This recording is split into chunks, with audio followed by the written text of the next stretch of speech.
আমি এখন বলছি, আমি মনে করি আমি গ্র্যান্ড মুফতি বাংলাদেশের। আচ্ছা, আপনি মনে করছেন আপনি গ্র্যান্ড মুফতি? ওকে, এবং এটা আমি চ্যালেঞ্জের। চলুন বাংলাদেশের গ্র্যান্ড মুফতির একটি ফতুয়া শুনে আসি।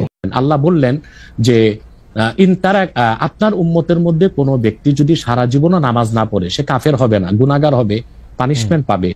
মসজিদে মুসল্লি কমার কারণ হচ্ছে এই ভুল ফতুয়া দেওয়ার কারণে। চলুন ইচ্ছে করে নামাজ ত্যাগ করলে এর সঠিক ফতুয়াটি শুনে আসি।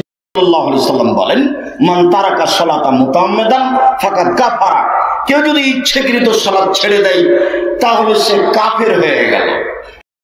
পৃথিবীতে অনেক ইমামদের মতে ইচ্ছাকৃত ঠান্ডা মাথায় যদি কোনো মুসলমান নামাজ না পড়ে শুয়ে থাকে, বসে থাকে, নামাজ ত্যাগ করে, তাহলে সে কাফের হয়ে যায়, বেঈমান হয়ে যায়।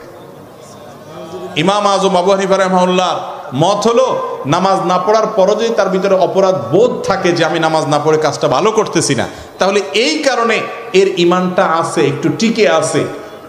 তার এই ফতোয়ার কারণে আমরা কিছুটা বেঁচে গেছি, না হলে অন্যান্য ইমামদের ফতোয়া অনুযায়ী নামাজ ইচ্ছাকৃত ত্যাগকারী সে মুসলমান।